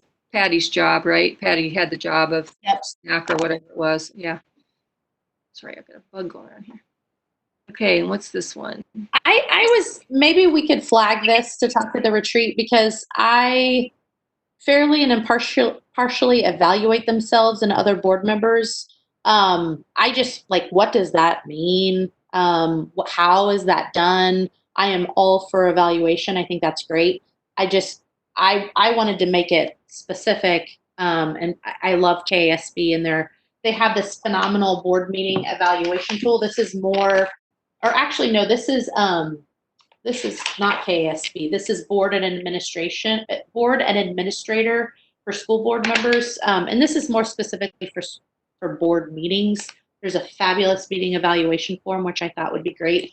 But anyway, I just had some confusion over what does this look like for evaluation. So maybe we could talk about that at the retreat. Well, and since this is brand new, I mean, this is something that it's brand new, so we do need to talk to the whole board about it. I mean, before it was just you used your own evaluation skills, and you've worked with people and you've seen people in action, and I think that was people evaluated people on how they work together, I guess. Okay. And they're just seeing them in action. So there was no tool. Let's just say that. Got it. So having the evaluation part was there, but no specificity of the tool. Yes. Right. Yeah. Right. I mean, you just evaluated a person by saying, like if I was going to nominate someone for a position, saying that they've served on the board a long time, they've been in leadership, they've done this, they've done that, whatever, that's how you sort of evaluate, and they work well with people and, that kind of stuff. Okay. These are all blue, so I'm going to go ahead and accept them because I think they were previously reviewed by this committee. Yeah. And we don't necessarily, if we want to talk about it at the retreat, that's fine. I don't know. Maybe we just take it out. Was that on the evaluation? Is that what Yeah. you're referring to? Take out the whole sentence. Yeah. Well, no, I think it's the responsibility of elected board members to fairly and impartially evaluate themselves and other board members for these positions. I think but I don't know if people really would need a tool to do that. Okay. I don't know. Yeah. Give it for discussion. Is it retreat worthy? I don't know, because we get a lot of stuff at the retreat. Or maybe we just marinate. I don't know. I just think if we're going to put that in there, I would like to know, again, like my Amelia Bedelia lens is like, what does that mean? Like, I'm taking this very literal. You know what I mean? Like, I need to understand what you're saying to me. Anyway. I think, I don't know. I think that as a board member, you get a sense of how somebody is in a group, how somebody reacts to other people, how you would think about them in leadership. And I don't know if you really need a tool to tell you if you kind of have that someone's done a good job on, we see each other. We know how people are or whatever. And you get in so when you say it in that context, Sarah, like I hear you and I get it, like it makes sense. But when I'm reading it with like a fresh set of eyes, right, as a newbie, I'm like, evaluation? What do you mean evaluation? Like, do I need a tool? Like, did I not get something? You know what I mean? Like, you know what I'm saying? The word evaluate, maybe it's consider. Yeah, there you go. Okay. Yeah. Does that feel good? Yeah, that's better. Then it wouldn't lend itself to seeing that you have to have some kind of tool to be able to, Yep. Great. Someone. Thank you. Yeah, I like that. Okay, I'll clean this up later, guys. You don't need to watch me struggle with words. Okay, so then I think we got rid of the nominating form out of this whole thing. If I remember rightly. So we just didn't think it really needed to be here. Mm-hmm. Sounds good. And then there's no other thing here. This just goes through the process of elections, and then the process. This was all really redone when Brad helped with this. FYI, a few years ago. Okay, so this one, I think that actually this is talking about board task forces and committees. It's not talking about district task forces and committee. And I had to go actually ask Brad a question today, and then also look at the actual policy, that BCC or whatever that's referenced in here, BBC. Yeah. Sorry. So this is actually talking about board task forces. And the difference is that these don't include any outside people. So we're not talking about the district task forces and committee here. We're only talking about now, if we want to talk about the district task forces and committee and put that whole BBC in here, we could. So when down below, when you add finance and facilities, that is a district committee that includes people from the outside. Mm-hmm. So I see what you're saying. That's fine. Yeah. Yep. Sounds good. So I think the rest of this is okay. Board committee, yes. Just take out that facilities and finance, Jess. Yeah, at the bottom, we need to get rid of that. And I don't think that we have, board task forces have been constituent services. It was time limited, professional services, and social media. Yeah, that was the first I'd heard of social media, so I just Yeah. took it out. And that Well, may we be. did have one, I think. I'm not, did it get off the ground? I can't remember if it did. No, not really. And it may be one of those things where in this document, unless we want to update it annually to reflect what's actually going on, we may not want to list specific groups. Any of them, yeah. Because that's going to change from one year to the next. That's a good idea. Yeah. So we might be able to just get rid of all examples. Agreed. Right here. Yeah. Good Yeah. job. Okay. Let's see. The board shall operate in a terms committee. The board members. Okay. Yeah. I think the rest of that's okay though. Okay. It's a lot of changes, so I'll accept them later. Okay. Thank you, Jessica. Okay. And then the hearing officer has not changed at all. The legal counsel, I wanted to ask Mike about this because actually the in-house attorney's only one. We actually have other legal counsel though. So wouldn't it be better to use a broader term, legal counsel, not just in-house attorney? Because Greg Goheen, or whatever, whoever we hire, we authorize that when we do, every year when we have legal counsels that we we authorize. I don't think we should change this to in-house attorney is what I'm saying. You're right. Nope. Yeah, it should be just Just counsel, just a general. counsel. Yeah. And then, I don't, Mike, what do you, I can't say that I've ever had this happen, so I don't know. They should notify the board president superintendent instead of they may contact the board attorney and or attorney from KSB. Yeah, so I was looking at that one. Couple of contextual things. Typically, when you get into legal advice, there's a couple of things related to that. One is when seeking a legal opinion, it needs to come from consistent sources. Number one, because when you're getting into a legal opinion, it's something that's going to be, and it involves a board. It can and should be something that would be of interest to the entire board. Districts get themselves in trouble when individual board members start to contact attorneys because they're going to bill for everything that if they're outside, not inside, but they're going to bill for those minutes.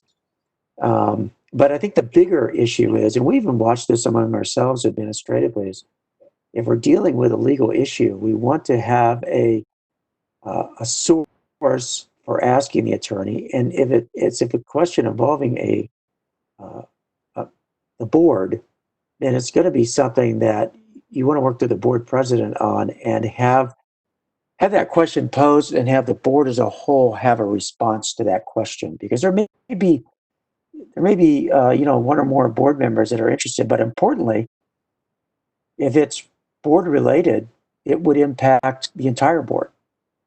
So you want to make sure that everybody has that same information. I actually hear what you're saying, and I think that's a good point. I do know for sure, because I got clarification on it from KSB, that KSB does not charge us if we're not seeking representation, if we just have a question about, because hypothetically speaking, if something comes up, an executive session, for example, and someone makes a statement that may lead a board member to think that something is a policy or is a law, and then that board member has a specific question about, well, shoot, is that a personal preference or is that an actual policy?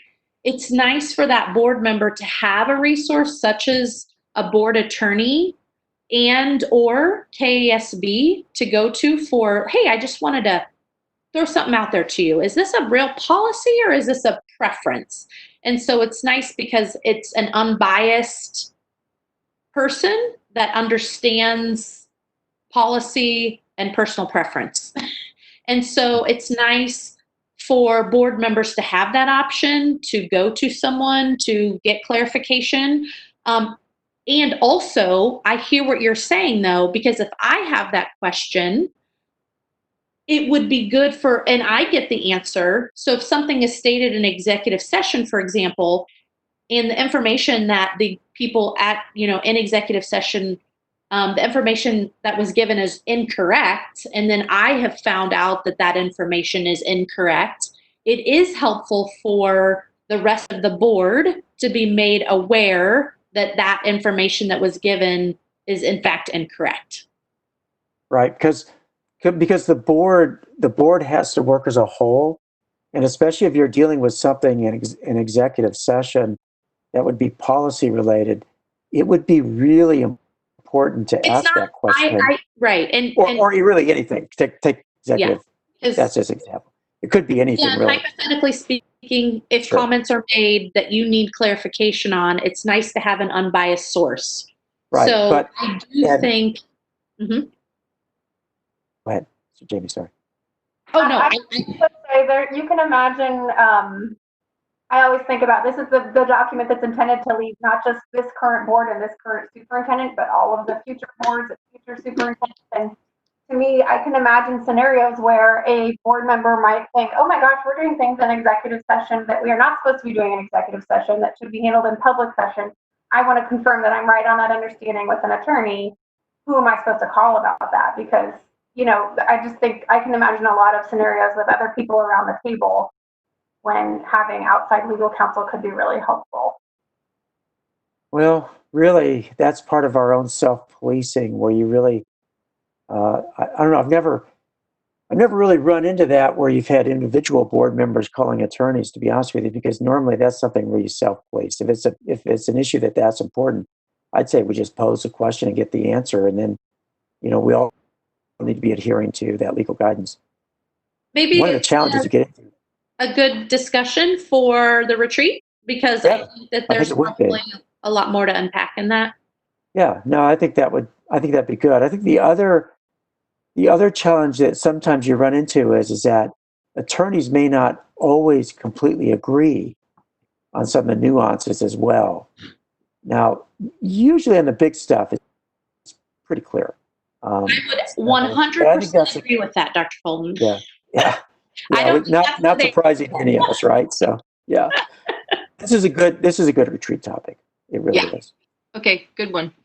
Okay, so we go on to negotiations. I think we've added a brand new thing here at the end, which we don't really typically do that I know of.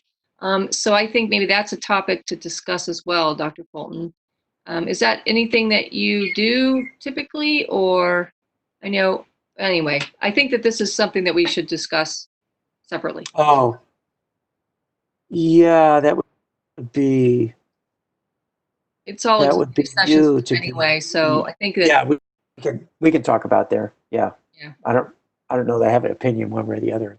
I think it's always good to have time for a sort of post-mortem on any kind of big activity and negotiations. Certainly fit that description. Especially when a new process has, we've kicked off a new process. Mm-hmm. Okay. All right. That should actually be, I'm sorry, we're out of time. I apologize. I'll stop. No. Go ahead. Finish what they're. No, I was going to say that mindset of ongoing evaluation of practice, I think applies to anything big that we're doing. Yeah. Honestly. So. Thank you. Oh wow, we're at board member communication. Well, can you believe that? So that's perfect actually timing, because we got all the way through the first part of the document, and then this is the part that probably. So since we're out of time, I don't know what you guys think. Whether we need to vet this before we go to or leave this all for the retreat. Because I don't know. I mean, we could, Mike. Is that's going to be drive the majority of the conversation? Do you think we can get through this? Do the three of us or the four of us need to meet one more time before the 22nd? So like in a few weeks. So I don't know. What do you think? I would strongly, Dr. Fulton can weigh in, but I'd really prefer we go into the board retreat having worked through the whole manual, even if there's a lot that we're leaving question marks. Yeah, so, because we only have like basically 4 more pages. But, so I don't know. Can we plug away till 5, or are you at a hard stop, Sarah? I'm not at a hard stop, no. Okay. Dr. But Fulton, I think Dr. Fulton is. You've got something at 5? Somebody I've did. got something at 5. I mean, if we can get through this in half an hour or 20 minutes or so, I need a little bit of a break between the 2 meetings. So, Okay. Sure.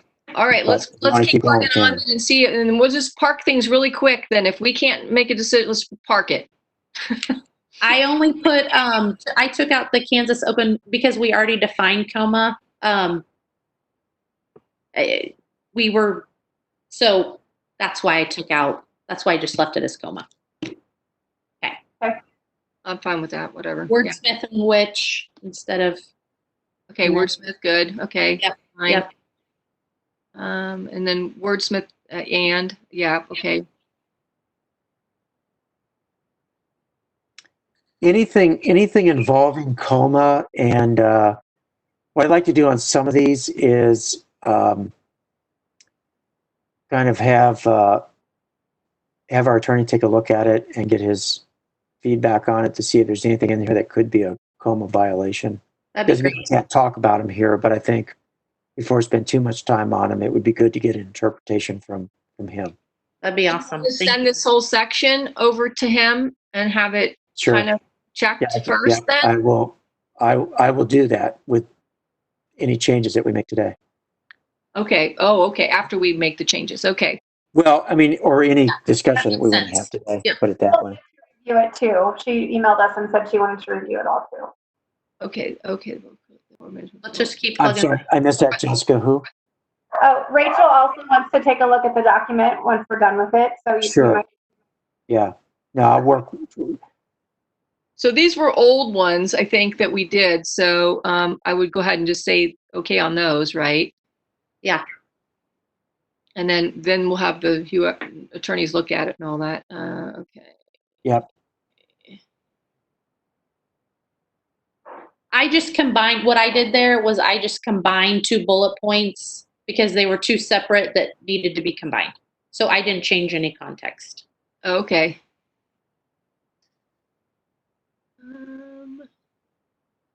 Okay. So everything else then. Okay. So we're done with that one then, huh? Yep. Okay. that was a good one. I'm proud of us, guys. Woo woo. One section down. Okay. The board will make efforts to.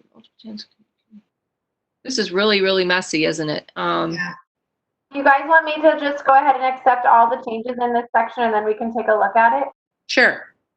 for ease?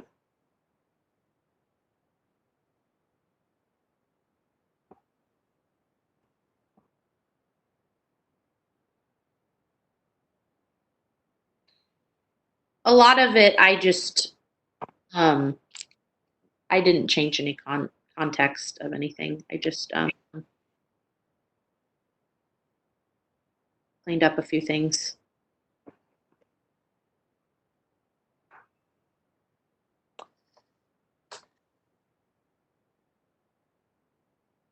Yeah. And on some of this, I'm just going to have to sit back and spend some time with it too. Sure.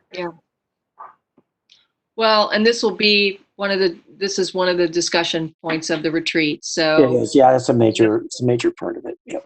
maybe it's just a starting point. Just accept all the changes unless there's something that anyone's just like, no way. There's one sentence that doesn't make sense. When board members receive communications from the community, they are encouraged to make it known this is their personal opinion. Share communication about fish. So I just tried to clean up a sentence that was really wordy. So I did not change any content on this. I just cleaned. So that's why, anyway. So I don't know is what I'm trying to say, but I did make a change to that, clean up the sentence versus changing a content.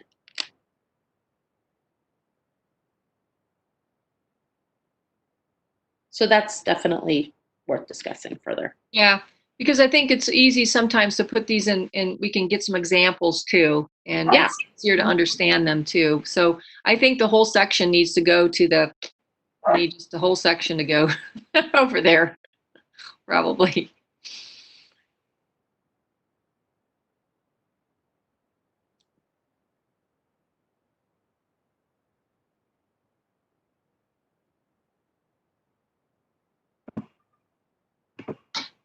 Okay. Perfect. I think what gets tough, and this is a good one for the retreat, but I think what gets tough is when a communication is received, a personal opinion is expressed, and there's all kinds of context in the background that the board member may not know about in responding to that. That's what makes the communication piece of this really tough. And that's honestly, that's something I have to do too. I'll sometimes get correspondence. I have to dig to find out, what's the history on this. And so that puts, I'm saying that because it makes all of our jobs, but especially your jobs, a little bit challenging in that regard, because people expect you to know something, they expect a response, but then you may be getting into a situation that there's a whole nother context over here and there's no way you would know about that. So Yeah. that's why I want to think about this language a little bit. I think this is probably, and good thing we're having your treat about this, because it's probably the trickiest thing about being a board member. I mean, it is really difficult. And because I think you want to be a doer and helper and all that kind of stuff and but you get yourself in the middle of things sometimes, or you can, and you want to help out, but then you're not helping anything. So this is really tricky, and it's a good subject to sit down and really have a good discussion, a good lively discussion with our group. Jessica, you do not have to take out that last couple of sentences there that have a strike through. You want me to take that out? No. Just leave it. I would just leave it alone. And you can just go ahead and make it to the default. Okay, just reject the change? Yeah, correct. So leave it in there so everybody can discuss Yes, it. that's correct. Yeah. Yeah, Dr. Fulton, on the communication stuff, I think one of the things that's a struggle for me is that sometimes we'll get emails and I'll forward them along for a response from David, and then I'm as clueless about what the response is going to be as the person who sent the email to me originally. So I'm waiting to see what the official response is to something that was sent to me in the first place, and I don't love the. We had tons and tons and tons of discussion about this in the Constituent Services Task Force. Yeah. It's the perennial black hole that you're in any organization you deal with, right? You send something up and it just happens, and it's tough. And it goes into that whole coma piece too, and that's what I've already asked. I've already got our attorney working on that in terms of giving us some guidance, because coma has some gray areas to it, particularly when you get into this kind of correspondence. So I'm going to see if I can provide us with some more specific guidance that would help. Might even be something we wouldn't put in the document, but great. I don't know if we need to do that, but it might be helpful. We'll see what I can. I'll bring that with me to the retreat. Great. Okay, and again, this is the board member request of the meeting. We've kind of already had that discussion, and so this all needs to go back to the retreat too, so we can finally get kind of some clarity on that and come to an agreement on it. Yeah, I just felt like I flagged this sentence, but because I just needed some clarification, it just seems a little muddy. Earlier, it's saying the board president should be the spokesperson, and then down here it says they can speak with the media. And so, again, I'm just looking at things kind of literally, and so I just want to make sure that we're clear and not. It just seems a little, or saying two different things.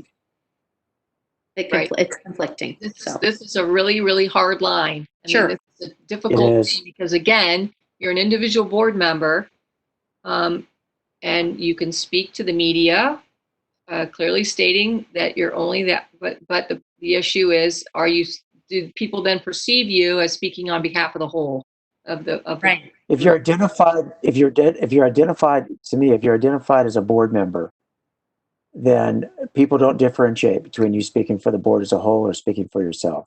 Yep. And that's where it's really difficult. And that's why it has in there the board president speaking on behalf of the board, because usually there's been some discussion in the background, not always, but usually.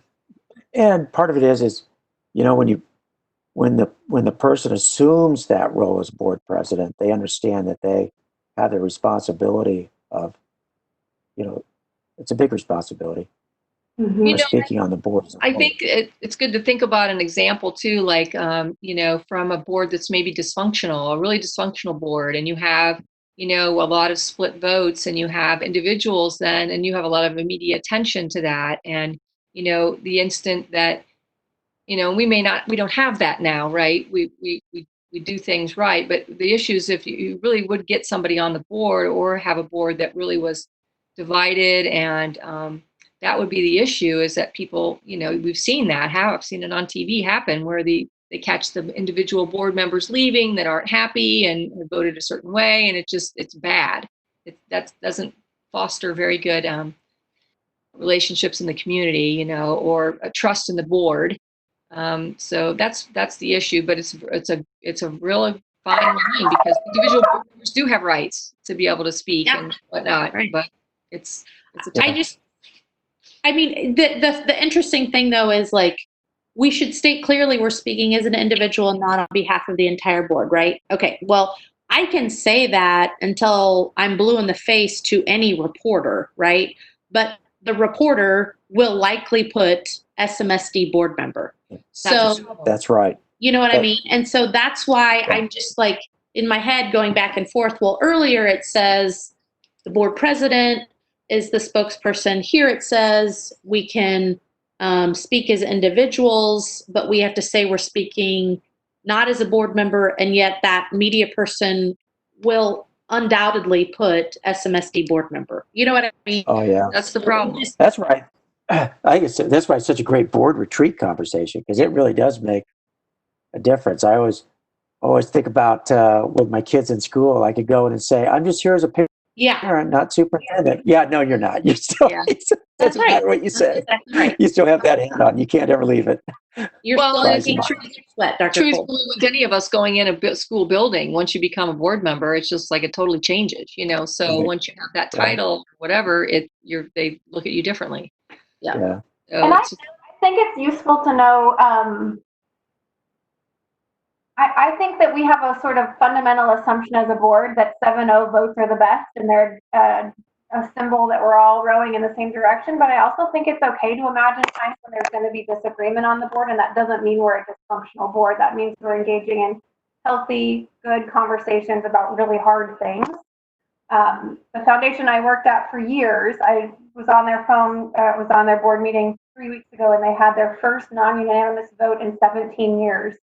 And it was a really good conversation. People landed on different sides of a really important issue, and they all were still very happily working together in support of the foundation. So I hope we can keep in mind that there is room for good people who want the same things to have different opinions on things, and that's not dysfunctional. That doesn't mean that they wouldn't have a different idea they would want to communicate to the world about where they stand on things.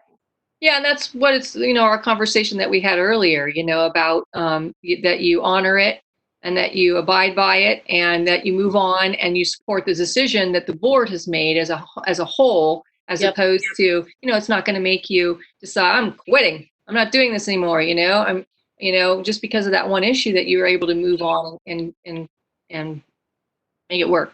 So Yeah, I too. it's a good I'll discussion take to that have. too. Yeah, I mean, I've always been very fortunate to have boards that they don't always agree. Sometimes there were 4-3 votes or 5-2 votes. The thing that I always appreciated, though, is you can have a disagreement on an issue, and that's okay. The question is, what do you do after that disagreement? Right. And I was always fortunate that after everybody walked away respecting each other's right to vote that way, and everybody supported what the decision was, because at the end of the day, the decision was a decision, and they were the board as a whole, and they supported the decision. Doesn't mean they agreed with it; they supported it. So no, that happens. And at the same time, sometimes people misinterpret a lot of 7-0 votes as being a board that's not paying attention. And the reality is, as we know, a lot of things that we vote on are pretty normal business items. And also, I work really hard to try to get things to a point where we have addressed issues and we can get to a 7-0 vote. And that's a good thing too, because you're trying to get it to the point where people can agree. Exactly. And that's part of your job. Part of your job, because you don't want you don't want to have that happen. You want everyone to be on board with the decision, and so work and answering questions and getting things forward, because the superintendent's done a lot of work to get a 7-0 vote. Correct? Yeah, but the vote's the vote. But right. My job is to try to get to where you get to feel uncomfortable when you take a vote on it. That's the goal. Anyway, good discussion. Yeah. Okay, so communication between superintendent and board member. Looks like we've just made some. I think Dr. Fulton prefers that we go to him. I mean, if there's any question, concern. Yeah, that's fine. Yeah. Yes. There's all kinds of reasons why that's a really important thing to do. Yeah. And then she just added the thing about the monthly meetings on the individual basis or with another board member to that. So that's part of communication with the superintendent. So I think that's not a bad place to put that. Are you okay with that, Dr. Fulton? I mean, it's not really for you because you are very good about whenever we have a question, you are very good about responding anytime. I just want to make sure we're protecting that for other board members down the road. This is on the meeting or on the communication? I'm sorry. The communication. Board members shall be given the opportunity of meeting with the superintendent once a month on an individual basis. Yeah. That's current practice. So current practice. Want to protect that. Okay, and then social media. We only had, and this was always intended to, I think you can tell by Mary's comments over here on the right, that this was really attempted.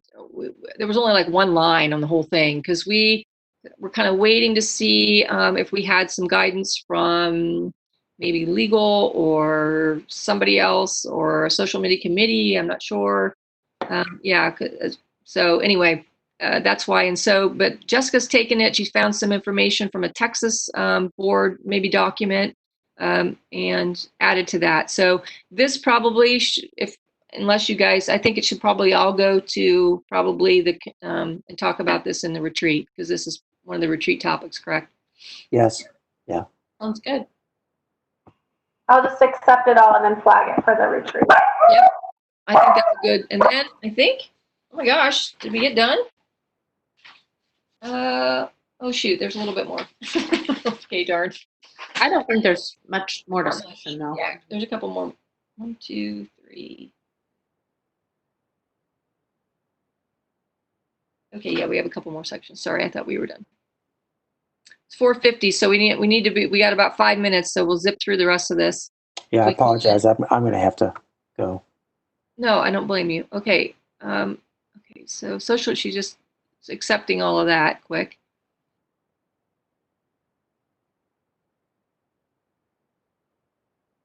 Okay, and then legislature, to answer your question, somebody had a question about this. Go up a little bit farther on the, okay. She was wondering who the other stakeholders who have interest in that. Each fall, the district developed its legislative platform by inviting comment from our delegation and other stakeholders. So who would those other stakeholders be that would weigh into the legislative platform? Would that be people from the community, like chambers of commerce and people like that? And this, really quick, this doesn't necessarily have to be a change in our manual. Maybe it does, or maybe it doesn't. I don't know. I just was like, what does that mean? So maybe it is worth specifying a little bit more, but maybe not. I don't know. She was just concerned. She was just wondering who the other stakeholders might be, because we do meet with your delegation and get feedback from them, and prior to the legislative platform. And then I'm trying to remember what other stakeholders have ever been in the room. But you get feedback from chambers of commerce and community business leaders and those kind of people, and people in other municipalities. Yeah, it's a pretty extensive process.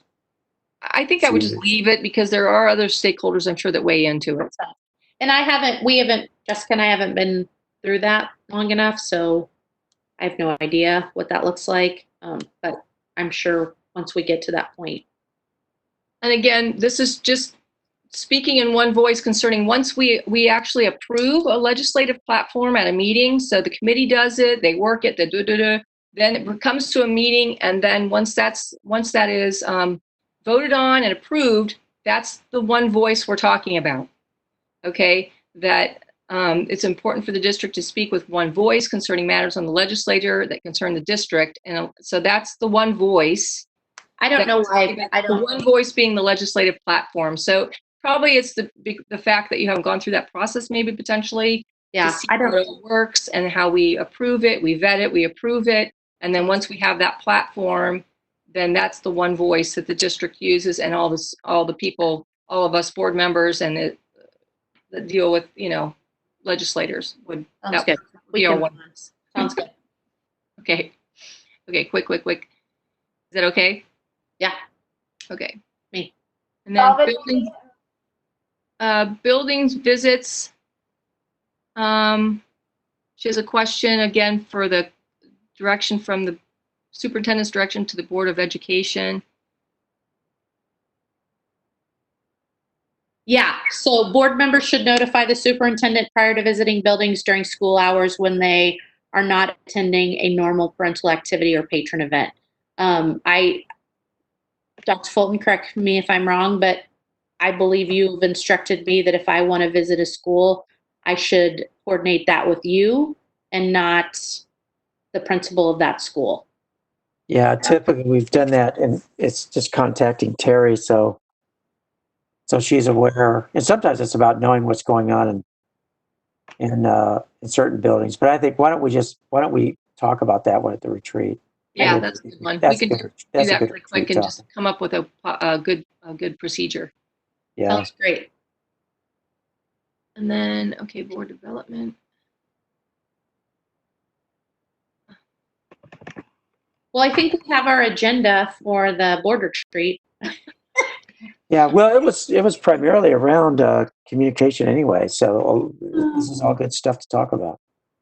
And then we have a little bit more here. Board development, board training opportunities we probably need to capitalize that board training opportunities and procedure for travel, right? Is that what we're doing? And then I don't have any problems with that. The conflict between and among board members, she added something about in case somebody has a problem at a meeting that the president would intervene. I think that's standard practice probably if they ever had an argument at the board table. Yeah, definitely be the president's job to address it. Yeah. I think that's the very last thing. Question from Jamie about how aligning board self-evaluation and board goals will align with the strategic plan. Oh yeah, I went through the strategic plan and I did not see anything related to in the strategic plan. So again, this is the thing that we used to do that was so we need to talk about this at the retreat. Yeah. To establish some board goals.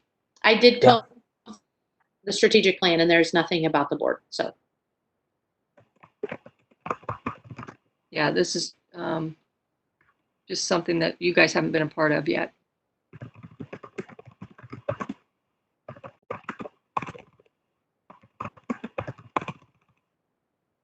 Okay, anything else, guys?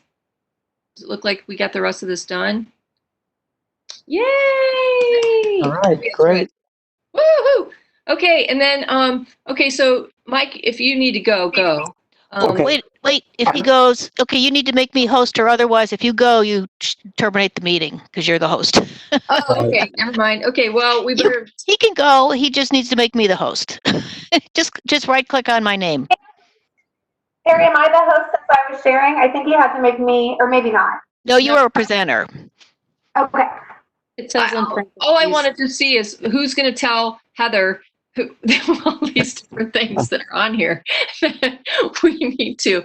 So maybe Jessica, can you clean the document up and then send it to me or send it to everyone? Okay. She said her para could make sure all of the table of contents lined up. So Terry, though, once the whole thing gets finished, would you be responsible for, instead of Rachel's, Rachel did offer up her secretary or whoever to help, but would you be the one really responsible, you think, for cleaning this document up and getting it prepped for a meeting? Sure, I could do that. Yep, that's no problem. It sounds like it's going to be in pretty good shape. Once we get finished with the retreat and we get some of these things, and then maybe Jessica can kind of edit it a little bit and then get it to you. So then you can show at the whatever meeting we put this on, like if we get it done for July 27th, great. If not, it'll be the next one. But then you would show a clean copy and then an edited copy, I guess, from like a red line copy and a clean copy. Is that what you're talking about? I think everyone's going to need a red line from the original, probably. I don't know. So I don't know how we could talk about it, but okay. And I don't know how else we usually do that, right? A red line from the original so everyone can see all the changes. We do on not the program of studies anymore. I'm trying to think even what we do it on anymore. Well, maybe we don't need to do it then. We don't, if we have precedent kind of not doing that. I think when it goes to the board, it's a clean copy. Oh, okay. But if you want the board to see it like in a Friday memo or something, if you want the board to see it ahead of time. But the problem is we don't have that. You'd have to recreate the whole thing, wouldn't you? Have to have two versions there. Yeah. I don't know. Well, we'll talk about it later. We don't. Yeah, we can talk about it internally Later. Sure. All right. Okay, that's fine. All right, great. Super. Well, thanks everyone for your work today. I'm glad we got it all done. It's and it's on its way. Woohoo! Okay. All right. Great. Thank you. Okay, see you in an hour. All right, thank you. Bye. Bye. Bye.